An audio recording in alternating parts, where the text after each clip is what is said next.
Hey guys, want to do a quick update. The truck's fixed now. I stopped the leak, changed the heater core. Did the heater core this morning in the Walmart parking lot.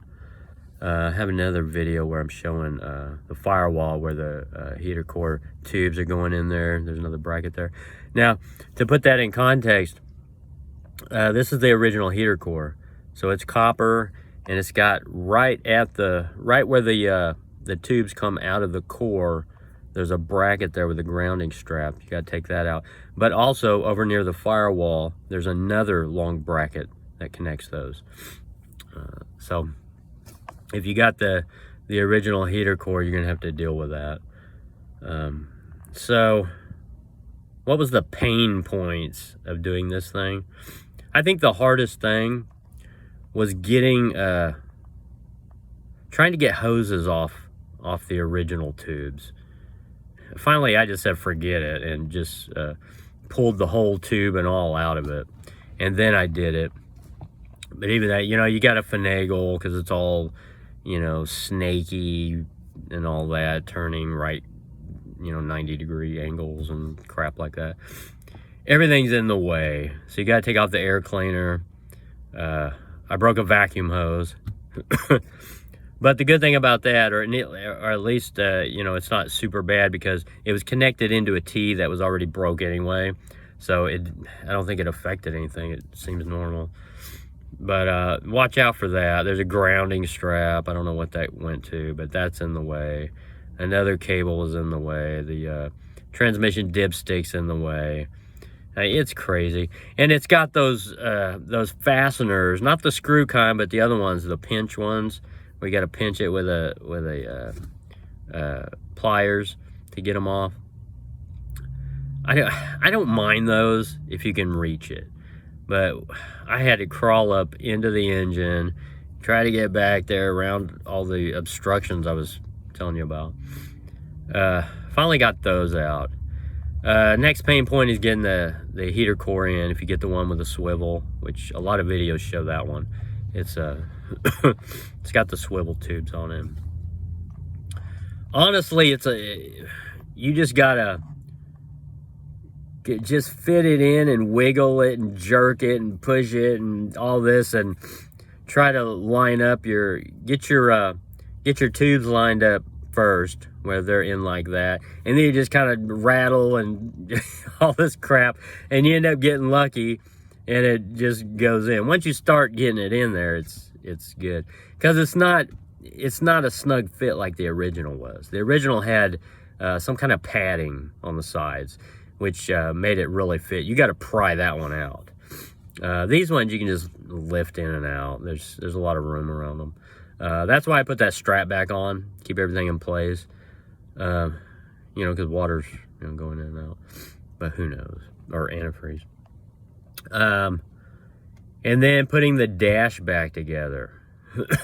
So under your steering column, what I did was I put those, what was it? 13 or 14 millimeter bolts on the sides. I put those in to stabilize it, did the center. And then I put like one, on each end at the top, something like that. But I went to push up the steering column, and the holes didn't line up. Yeah. So I'm like, oh man, come on. So I'm thinking, well, I gotta loosen the dash back up, take it apart and move it out. But that's not what it was. I accidentally pulled on the steering column and it came out. So just remember that. If they don't line up, the steering wheel, just pull on the steering wheel straight out. It's telescopic, so it'll just come out. And then it lines up. It's heavy. Man, that's heavy. And in the pictures on videos, you'll see the nuts. The big black disc behind that is connected with the nut. So the whole thing will come off. Also, my 10 millimeter was rounding it off. I couldn't even turn those things. I had to get pliers. And they were so loose, I mean, I could just do it with pliers. Go straight in with your pliers. Don't try to do it from the side. because I had little tiny locking pliers, and I thought I was going to have to lock on the side and then hit it with hammer, you know, because it was just torqued too much. But that wasn't it. You just go straight in and turn it, and I mean, a kid could probably do it. It's just not that tight. Yeah, those were the big ones. And the dash just fell apart, the top of it. Which these Rams, you know, it's a 98.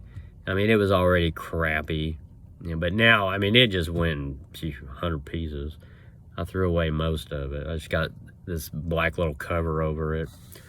But got heat now. Ain't leaking, so. With the thermostat gasket, I took the old gasket off and just went with Permatex. I went with that one where it was a 90-day back to, or 90-hour, or 90-minute back to service. So you just dry off everything, clean it, and then put your bead on. Put the parts together, the pieces together. Put your bolts in finger tight, and then leave it for an hour. Then torque them down, and then leave it for an hour and a half. That was it. So that worked good. I like that stuff. But that's it. That's it. Gonna start my work tomorrow. Woohoo!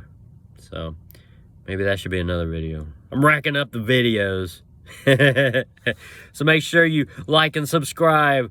Hit the bell to get notifications and share with everybody. Yeah, you know the spill.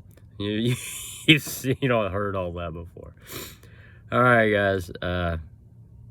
Anything else? I don't think so. If I think of something, I'll tell y'all. All right. Bye-bye.